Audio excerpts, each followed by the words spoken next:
Nossa aula hoje vai ser sobre desordem da ritmicidade circadiana.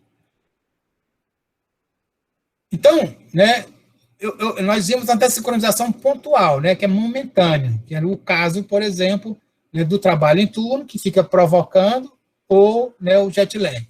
Mas quando é que eu tenho alteração de fase anormal dos ritmos? Né? Que eu vou chamar de síndrome do avanço ou de atraso. Então, nesse diagrama aqui, o que é que eu tenho? Aqui eu estou chamando de fase típica. Então, aqui eu tenho ó, o dia, certo? Aqui é dia, noite, aqui é dia. Né? Então, tem mais ou menos meia-noite aqui, né? Vamos chamar que meia-noite aqui. O indivíduo dorme aqui um pouco antes da meia-noite, né? E acorda aqui. Esse seria um típico de uma condição de dormir, né? Aqui em Natal. Então, você tem, né, uma fase, né? O seu sono é exclusivamente locado na fase noturna. Já esse sujeito aqui, veja, então se aqui é o início do sono, o início da noite, isso aqui é 18 horas, isso aqui quando está lá quase 19 horas, o indivíduo já começa a dormir. Se ele vai dormir 19 horas, e é a mesma quantidade de sono, ele vai acordar aqui ó, no meio da noite, vai acordar aqui lá para as 2 horas da manhã. Então, ele acorda 2 horas da manhã, acorda precocemente, e ele fica acordado aqui, nesse horário, e fica assim, por que eu não consigo voltar a dormir? Na verdade, o sono já restaurou aqui, já foi suficiente, e aqui, então, ele reclama que ele tem um despertar precoce. E, na verdade, ele não tem um despertar precoce, ele tem aqui, é o início do sono, muito cedo, né, ele tem um avanço tá, do início do sono. Por outro lado, eu posso ter essa outra condição, que o indivíduo, em vez de dormir lá para as 10 horas, ele vai dormir lá 2 horas da manhã, 3 horas da manhã. Então, esse indivíduo vai dormir 2 horas da manhã, o que ocorre? Ele vai acordar muito tarde. Mas como ele tem que acordar cedo aqui, por causa do horário de trabalho, ele acaba ó, engolindo esse sono dele. Né? Então, ele pode ficar sonolento durante o dia, mas ele não consegue iniciar o sono aqui. E aí ele chega, às vezes, dizendo, olha, eu tenho né, dificuldade de iniciar meu sono. Na verdade, a dificuldade não é iniciar o sono, a questão é que o sono dele está atrasado. Ele está com o relógio biológico dele atrasado. Então, você tem a condição de ter avanço ou ter atraso. Aqui, eu tenho 2 exemplos de actograma, né? Isso aqui são de jovens. Geralmente, quem tem síndrome de atraso de fase são jovens na fase de adolescência. Então, veja, esse sujeito aqui está bem ritmado. Aqui é o horário do nascer do sol, que é próximo de 6 horas da manhã. Veja que ele acorda todo dia, no mesmo horário, e vai dormir aqui antes da meia-noite todo dia, né? Pode aqui. Então, esse é um jovem, tem um sono bastante regular, tem uns cochilos aqui, ó, durante um cochilo, inclusive, longo. Veja que nesse dia aqui ele cochilou, né, mesmo assim, né, foi dormir né, cedo. Agora, já veja esse sujeito aqui, ó, ele acorda aqui, porque ele acorda porque ele tem que vir para a aula, né, estudante universitário, mas veja, ó, aqui é 18 horas, e aqui é meia-noite, né, aqui é meia-noite, né, então veja que ele está indo dormir bem depois de meia-noite, todo dia. Ó, aqui, isso aqui, esse horário aqui, é lá às 4 horas da manhã. Olha a quantidade que ele dormiu aqui, muito pouco. Que ele dormiu, mas acordou bem mais tarde. Aqui dormiu pouco, que ele dormiu pouco. Aí ele vai fazer vários cochilos, ó. Vários cochilos, ó. Ele vai ter muitos cochilos durante... Então, ele vai ficar sonolento, porque ele dorme pouco. Porque ele está com atraso da fase do sono. Ele acaba acordando no horário por causa da escola, mas ele vai dormir muito mais tarde. E durante o dia ele fica sonolento. Então, para fazer o diagnóstico né, da síndrome de atraso de fase, geralmente você pede para o indivíduo fazer o diário de sono, actimetria de 7 a 14 dias, preferencialmente 14 dias, e sempre a gente aplica o questionário do HO, o cronotipo, para saber o cronotipo, porque a gente aí identifica claramente que o indivíduo é um vespertino extremo, extremo, extremo. E é sempre importante a gente fazer um diagnóstico diferencial com insônia. Tanto quando o paciente chega dizendo que tem insônia, ele diz que tem dificuldade de iniciar a dormir, né? Então, é o jovem, o clássico caso de síndrome de atraso de fase de sono, é o jovem que chega no consultório e diz, olha, eu não consigo dormir no horário que eu quero. Eu vou deitar meia-noite, aí fico de meia-noite até 2, 3 horas, deitado na cama e não consigo dormir. Não consigo dormir de jeito nenhum. Aí eu vou pegar no sono só lá para as 3 horas da manhã, mas aí tem que acordar às 6 horas, porque as aulas começam às 7 horas, que é o horário das aulas do ensino médio, classicamente para os adolescentes. E, na verdade, né, esse indivíduo ele não precisa de tratamento para insônia de hipnótico. O que é que ele precisa?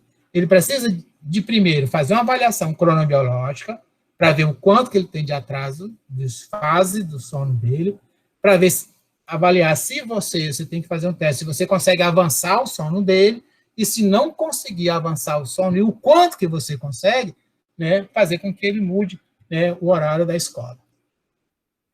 Professor, Diga. Tem uma questão sobre produção de melatonina.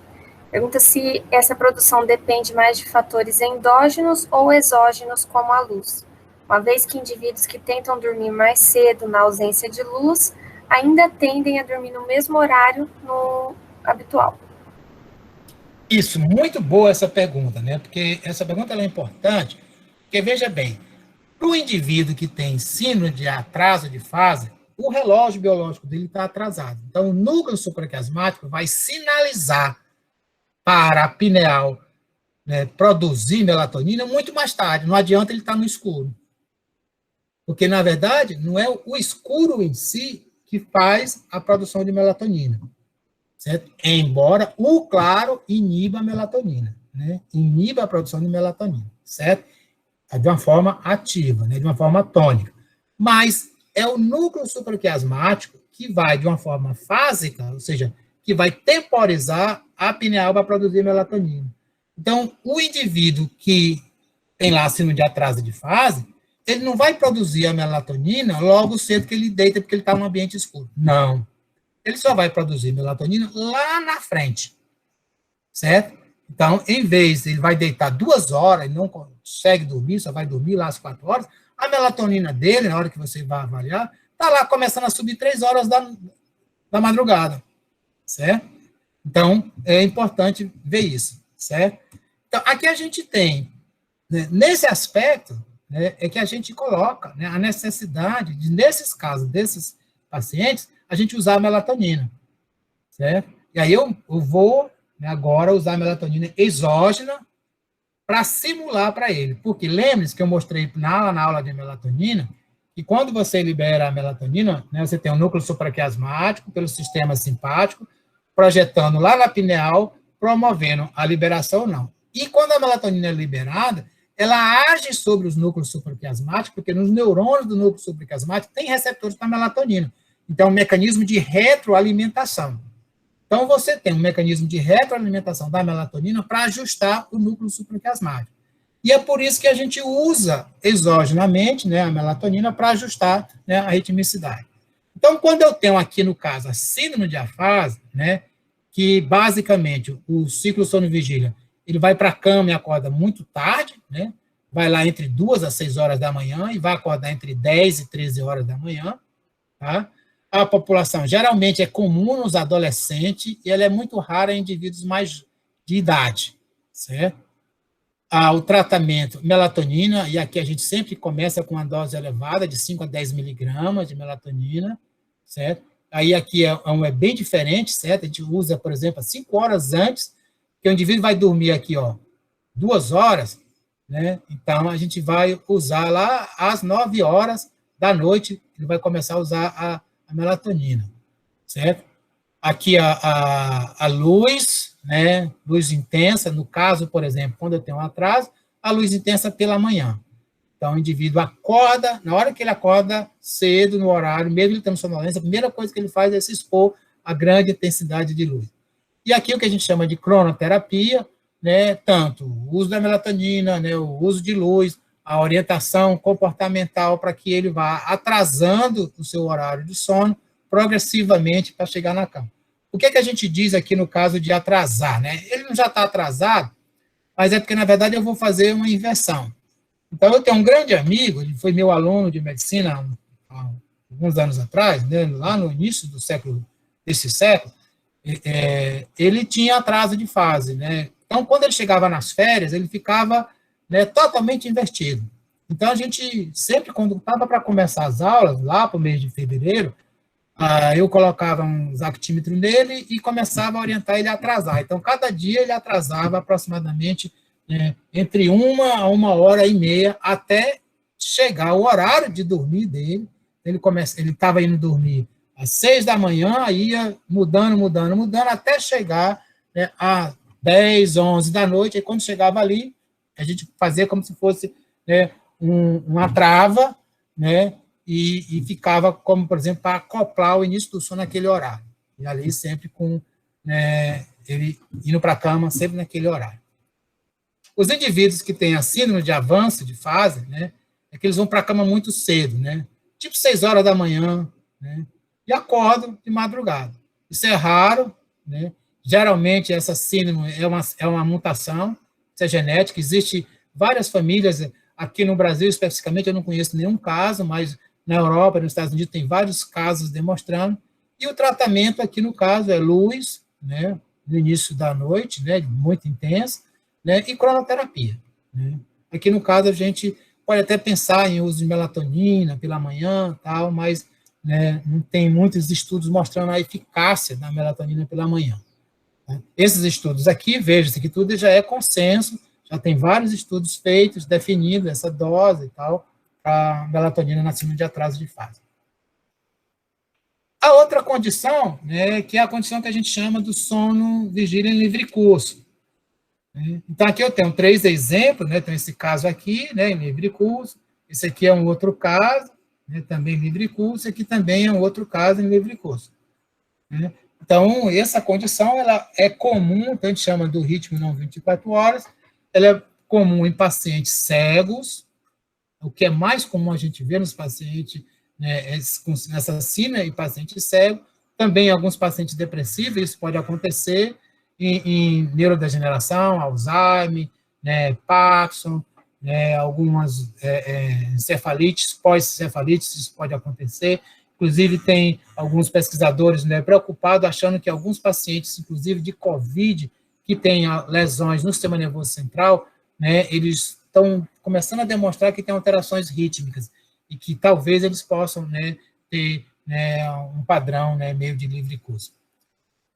Em relação aos cegos, a estimativa que existe, dados da literatura do hemisfério norte, é que 50% dos totais das pessoas que são cegas têm algum distúrbio de sono, né, e esse distúrbio, né, geralmente, desses 70%, eles têm, né, o sono em livre curso.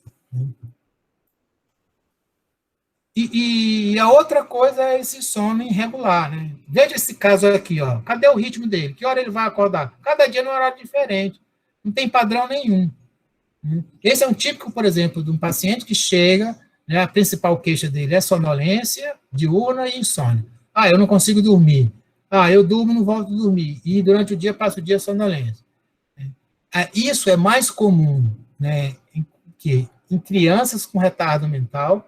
É aquela criança que, ao nascer, teve uma lesão cerebral. Então, na verdade, ele tem pouca capacidade de fotorrecepção, tem sistema circadiano pouco funcionante, né, e etc. Também o paciente com demência, né, porque tem pouca atividade, tem pouca capacidade, né, de fotorrecepção, e os vespertinos muito extremos. Isso aqui é um caso típico, isso aqui é de um estudante jovem, um estudante de medicina, que me procurou, né, para avaliar, que ele estava com muita sonolência, né, e eu pus o actímetro nele e encontrei isso aqui. E aí, quando eu fui ver, isso aqui é um vespertino extremo. Então, por causa do início da aula, muito cedo, ele tem que acordar muito cedo, mas ele está sonolento, então veja que ele dormiu aqui durante o dia todinho, mas ele tem que estudar, e aí ele fica com esse ritmo bagunçado, ele não consegue se ajustar ao claro escuro, por causa, né, de estar com atraso de fase muito grande, e ter, né, a questão da pista social, né, no caso a demanda acadêmica, o horário escolar, isso era na época que ele tinha aula às 7 horas da manhã. Né?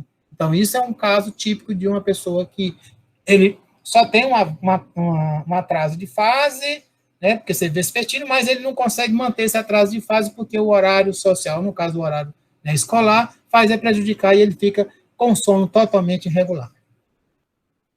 Professor, tem uma pergunta, só que eu não sei se é específico sobre o livre curso ou o ritmo irregular, mas ele perguntou se, sem nenhuma luz artificial, nosso ciclo circadiano natural seria de 24 horas? Tem estudos mostrando se nessa situação a tendência é o ciclo ser de 25 horas também? Então, assim, quando você está numa condição sem pistas temporais, ou no claro constante, ou no escuro constante, né, o nosso ritmo, em média, é em torno de 24 horas e meia. Para algumas pessoas é um pouco maior, né, chega a 25, para outras pessoas ele é um pouco menor. Algumas pessoas, um grupo muito pequeno, tem um ritmo bem pequeno, que vai de 23, né, horas e 50 minutos, tá? Mas a maioria, né, da população, quando é colocado numa situação, né, de condições constantes, né, de luz constante ou escuro constante, né, a gente sempre trabalha com luz constante, ele vai expressar um ritmo de 24, né, horas e 30 minutos, né, entre esse horário, né, com uma pequena variação, certo? Então, qual é o tratamento para esses casos aqui, né, do sono irregular? O primeiro é fazer algumas estratégias comportamentais para poder tentar ajustar, né, ou seja, horário de atividade o máximo possível regular, ou seja, horário de, né, atividade física, né, fazer atividade física, horário de atividade educacional, né, etc. Aumentar a luminosidade e atividade física durante o dia, né, ou seja, se expor à luz, mas à noite evitar, né, a luminosidade à noite. E para algumas condições a gente usa, né, a melatonina, né, no sentido de tentar fazer o ajuste aqui do início do sono, né, tentar regularizar. E aí, nesse caso, né, é importante a gente ver, né, no caso do uso da melatonina, né, somente nesses casos aqui de pacientes, né, com retardo mental e pacientes com demência, né, a melatonina, ela às vezes é necessária, porque são pessoas que não têm, inclusive, às vezes, muita boa percepção, né, de fotorrecepção, então a luz não ajuda muito, né, o processo de sincronização. E aí você tem que fazer, né, tentar o ajuste, né, pela melatonina. Então, para finalizar, né, o Mário já mostrou isso aqui, né, que é essa coleção aqui que nós fizemos, nós colaboramos, né, sobre os horários escolares, implicações do sono para o adolescente, né, isso aí incluindo por causa do atraso de fase. E esse aqui é um livrinho também que a gente elaborou, né, o Breno, né, eu e o Mário, né, sobre, né, algumas questões sobre sono, regularização do sono, algumas dicas, tal, como melhorar, tal, e que esse material a gente produziu exatamente para distribuir para todos os sujeitos experimentais dos nossos experimentos aqui na UFRN. Ele está disponível aqui nesse site, né, quem, né, quiser pode baixar ele lá sem nenhum problema. E esse também aqui, ele está disponível aqui no site da biblioteca lá da USP, né, pela Saúde Pública, e quem foi que editou, né, esse dossiê, né, para a gente.